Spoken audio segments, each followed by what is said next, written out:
ঘটা করে পালিত হচ্ছে বিশ্ব পরিবেশ দিবস। শহর জুড়ে বৃক্ষরোপণ, পথনাটিকা, বায়ো ক্যারিব্যাগ বিতরণের মতো একাধিক সচেতনতামূলক কর্মসূচি পালন করছে স্বেচ্ছাসেবী সংগঠন থেকে শুরু করে প্রশাসনিক কর্তা ব্যক্তিরা। কিন্তু কাজের কাজ হচ্ছে কি? শহর জুড়ে বাড়ছে প্লাস্টিকের জঞ্জাল, নর্দমা, জলাশয় সবকিছুই প্লাস্টিকের দখলে।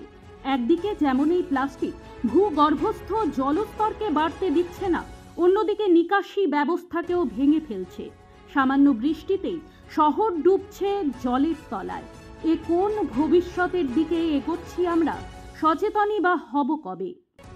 রায়গঞ্জের বাজারগুলিতে দেদারে কেনা বেচা চলছে নিষিদ্ধ প্লাস্টিক ক্যারি ব্যাগে। বাজারে বাজারে ঝুলছে পৌরসভার নো প্লাস্টিক সচেতনতা বার্তা, কিন্তু তাকেও বুড়ো আঙুল দেখিয়ে নির্বিকার ক্রেতা বিক্রেতা সকলে।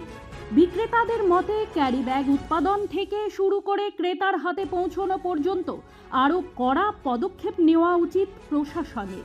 বিষয়টি নিয়ে সহমত পোষণ করেছেন ক্রেতারাও। আমরা চাচ্ছি যে এমন স্টেপ নিই, ক্যারি ব্যাগ থাকবে না। ক্যারি ব্যাগের কারখানা বন্ধ করার দরকার নেই, ঠিক আছে? ক্যারি ব্যাগ আমরা ব্যবহার করবো না, কারখানা এমনি বন্ধ হয়ে যাবে। কিন্তু সরকার যে স্টেপটা নিচ্ছে, আমরা কাস্টমারের কাছ থেকে 2 টাকা তখনই যেতে পারবো যখন আমি দেখা যাচ্ছে আমি দামি ক্যারি ব্যাগ রাখলাম, পাশের দোকানদার দামি ক্যারি ব্যাগ রাখিনি। আমি যখনই কাস্টমারের কাছে 2 টাকা চাবো ক্যারি ব্যাগের জন্য, কাস্টমার দিতে বাধ্যতা নেই, কাস্টমার পাশের দোকান দিয়ে মাল নেবে, ক্যারি ব্যাগের জন্য টাকা চাবে না। তাহলে স্টেপটা এমন নেই, ক্যারি ব্যাগ পুরো বন্ধ, ক্যারি ব্যাগ রাখা যাবে না, কাস্টমারও দিতে বাধ্য, আমরাও দামি ক্যারি ব্যাগ রাখতে পারবো, ঠিক আছে? বায়ো প্লাস্টিকটা আমরা ওজন করলাম মোটামুটি 1.5 টাকা মতো আনুমানিক। এই 1.5 টাকা আমরা 2 টাকা কাস্টমারের কাছ থেকে তখন নিতে পারবো যখন কেউ ক্যারি ব্যাগ রাখবে। এর জন্য সবাই বলবে যে কারখানা বন্ধ হয়ে যাক। আমি চাই কারখানা বন্ধ হওয়া দরকার নেই। সরকার থেকে এমন স্টেপ নিয়ে কেউ ক্যারি ব্যাগ রাখতে পারবে না। এটার সমস্যাটা যেখানে, সেটা হচ্ছে ব্যাগগুলো ব্যবসায়ীরা দিচ্ছেন বটে, কিন্তু ব্যাগগুলো তো পাওয়া উচিত। ব্যাগগুলো কোথাও না কোথাও তৈরি হচ্ছে, কোথাও কোনো একটা ডিস্ট্রিবিউটার কেউ রয়েছেন যার থেকে পাওয়া যাচ্ছে এবং সেখান থেকেই যাচ্ছে।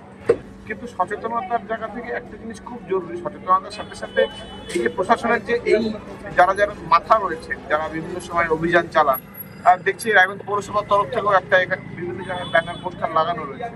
তো আমি সেই ব্যানার পোস্টার থাকার পরে বলছি যে অ্যালাউ করে যাওয়া, এটা আমি বারবার বলবো যে অ্যালাউ করে যাওয়া, কারণ এই জিনিসটা খুব প্রয়োজন যে প্রশাসন একদম সোর্সে গিয়ে কোথাও হিট করুন। ক্যারি ব্যাগ নিচ্ছিলাম, ক্যারি ব্যাগের প্রতিবাদ আমি নিজে করলাম, তাই দোকানদারের সাথে। কিভাবে? আমি কাস্টমার ক্যারি ব্যাগ নিয়ে আমরা ক্যারি ব্যাগ দিবে না, গোটাই মাল কিছু বললো বাজার করতে হবে না তোমাকে। এখন ব্যাপার উনি দিল না দিল পাশের দোকানে নেবে, এই হলো ব্যাপার। এই যে এখনো চলছে যে সমস্যাটা, ভুল করতেছে, আমরা ভুগতেছি, অসময়ে বৃষ্টি, অসময়ে হাওয়া, অসময়ে ঝড়, মানুষ কোথাও সচেতন হচ্ছে না। কেন আমি যেমন ক্যারি ব্যাগ নিই, আমি ব্যাগে করে বাইরে।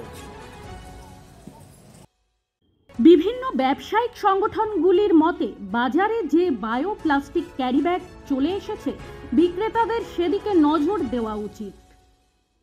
বিক্রেতাদের একটা অভিযোগ রয়েছে, সেটা হচ্ছে যেখানে প্লাস্টিক ক্যারি ব্যাগ তৈরি হচ্ছে বা যারা পাইকার ব্যবসায়ী তাদেরকে পৌরসভা বা প্রশাসন কিছু বলছে না, বলছে নিচু তলায়।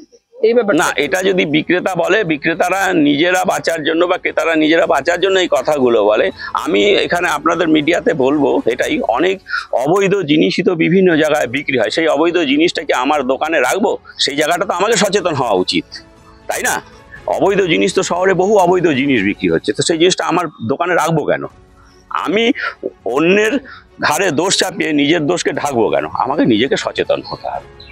শিল্প হয়েছে যেটা বায়ো প্রোডাক্ট ভুট্টার থেকে, সেটা আমাদের একজন ব্যবসায়ী তৈরি করেছেন, আরও প্রজেক্ট হচ্ছে, আরও হবে, আরও 2-3টা হবে এরকম বায়ো প্রোডাক্ট। আমরা সেদিকে আমরা তার নমুনাও রেখেছি আমাদের চেম্বার অফ কমার্সে, যাতে এই প্রোডাক্টটা, এবং ইতিমধ্যে বিভিন্ন ওষুধের দোকান, মিষ্টির দোকান একটু ব্যবহার করছে বায়ো প্রোডাক্টটা।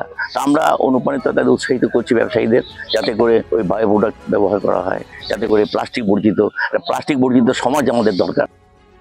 রায়গঞ্জের পুর প্রশাসক সন্দীপ বিশ্বাস বলেন, আগামী দিনে পুলিশ প্রশাসন, পৌর প্রশাসন, পরিবেশবিদ সকলের সঙ্গে আলোচনা সাপেক্ষে এই সমস্যার সমাধানে আরও কার্যকরী ভূমিকা নেবে রায়গঞ্জ পৌরসভা।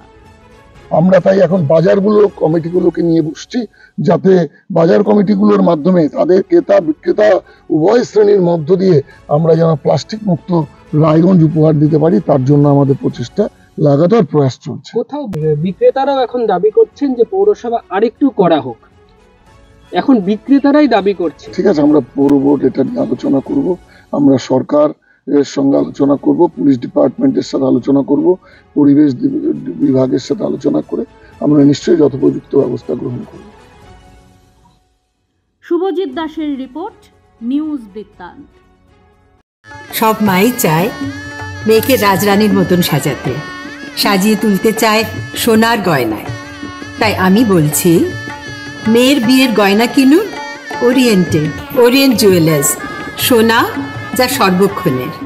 আপনার জীবনের সমস্ত প্রতিকূল পরিস্থিতির অবসান ঘটাতে আজই আসুন স্বর্গীয় জ্যোতিষ গবেষক ও তন্ত্র সাধক অলোক কর্মকারের সুযোগ্য পুত্র ও একমাত্র শিষ্য সঞ্জয়ের কাছে, যিনি আসাম বঙ্গীয় জ্যোতিষ ও তন্ত্র সোসাইটি দ্বারা জ্যোতিষ রত্ন উপাধিতে সম্মানিত।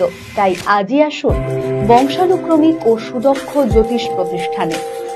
Wait, so this was your wedding look? Oh my God, Tammy, you look pretty.